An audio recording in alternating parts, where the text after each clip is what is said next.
フェンダー対ギブソン、工業品と工芸品の哲学戦争。ギターを買おうと思ってるんですけど、迷っちゃって、フェンダーのストラトキャスターか、ギブソンのレスポールか、見た目の好みで選べばいいんですかね。ガク君、それは単なる見た目の違いではありません。工業製品、プロダクトと工芸品、クラフトという真っ向から対立する2つの思想の戦いなのです。思想の戦い？ただの楽器メーカーですとね。いいえ、フェンダーは修理しやすい道具を目指し、ギブソンは伝統的な芸術品を目指しました。今日はロックの歴史を二分したこの偉大なる哲学戦争について解説しましょう。まず、フェンダーの創始者レオ。フェンダーについて知る必要があります。彼は実はギターが弾けなかったということを知っていますか？世界一有名なギターメーカーを作ったのに？はい、彼はもともとラジオの修理屋さんでした。だから彼の設計思想は徹底してエンジニア視点なんです。当時のギターは壊れたら修理に何ヶ月もかかる高級株のようなものでした。レオは思いました。車みたいにパーツ交換で直せるようにすればいいじゃないかと。そこで発明されたのがフェンダーの代名詞、ボルトーン、ネックです。ボディとネックを接着剤を使わずに太いネジ4本だけで留める方法です。ネジ止め？なんか安っぽくないですか？当時は同業者からバカにされました。あんなのギターじゃない、板切れだと。でもこれにより革命が起きました。ネックが折れてもネジを外して新しいネックに付け替えるだけで修理完了。製造も簡単になり、安価で高品質なギターを大量生産できるようになったんです。レオの実用主義を示す有名なエピソードがあります。最初のギターブロードキャスターを発売した直後、グレッチという会社から商標権の侵害だとクレームが来ました。普通の会社なら全て回収して作り直しますよね。レオは出荷前のギターのロゴシールからハサミで名前の部分だけ切り取って販売したんです。名前なしで売ったんですか？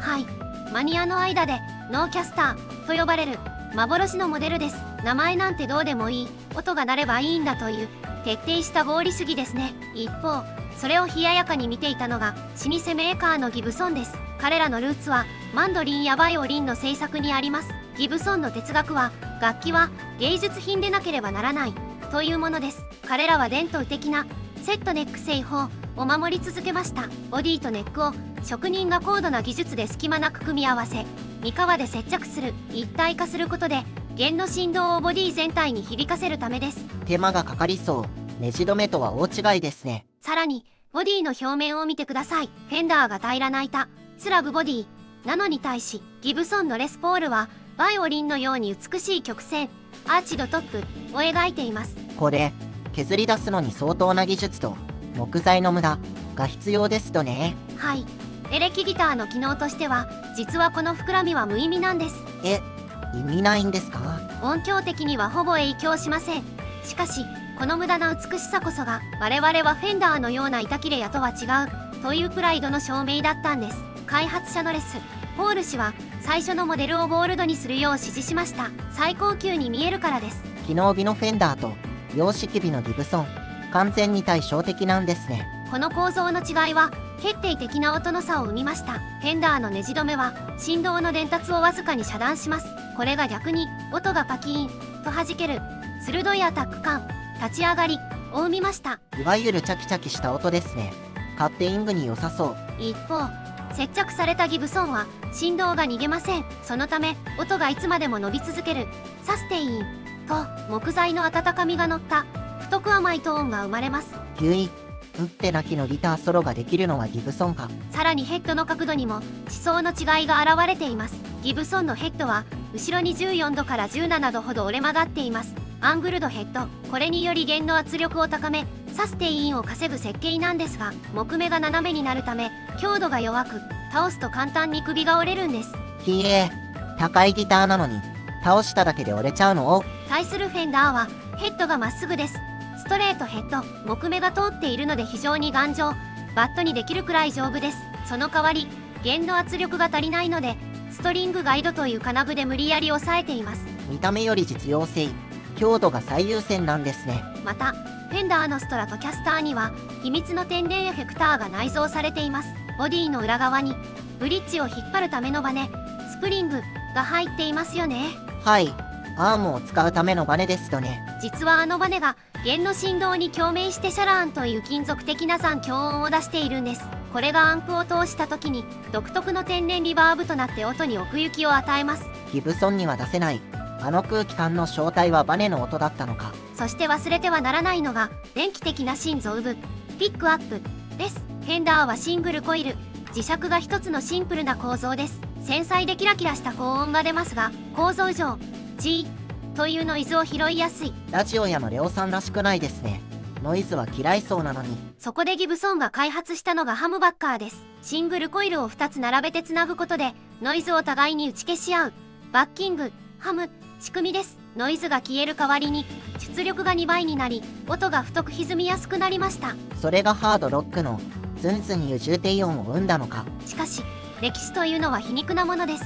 当初安物とバカにされたフェンダーのストラトキャスターは地味ヘンドリックスという天才によって破壊的で前衛的な楽器へと進化しました。頑丈だからこそステージで放り投げても燃やしても壊れなかったからです。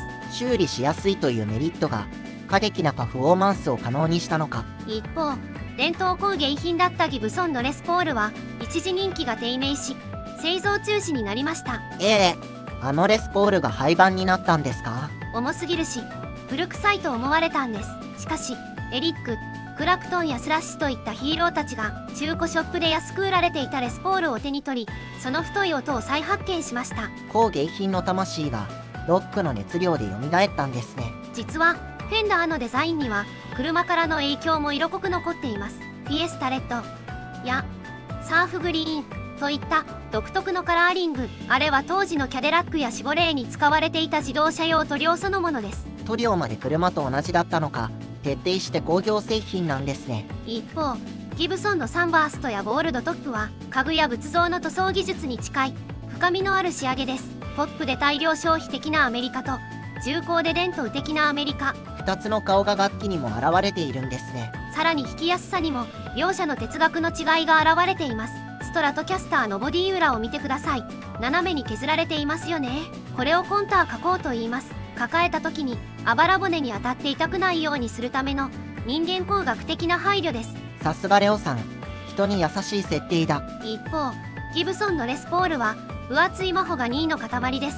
非常に重く角張っているので長時間弾いていると肩やあばらが痛くなります。プレイヤーの体よりも音の重厚さを優先したド S な仕様なんですね。今日はフェンダーとギブソンの思想の違いについて解説しました。どっちが優れているかなんて決められないですね。安くて修理しやすい革新のフェンダーか、手間暇かけた伝統のギブソンか、自分のプレイスタイルやなりたい自分に合わせて選ぶのが正解です。決めました。僕は両方買います。ローンで。それが一番泥沼にはまるパターンですよ。皆さんはフェンダー派ですか？ギブソン派ですか？それとも第3の勢力が好きですか？ぜひコメント欄で教えてください。それではまた次回の動画でお会いしましょう。ご視聴ありがとうございました。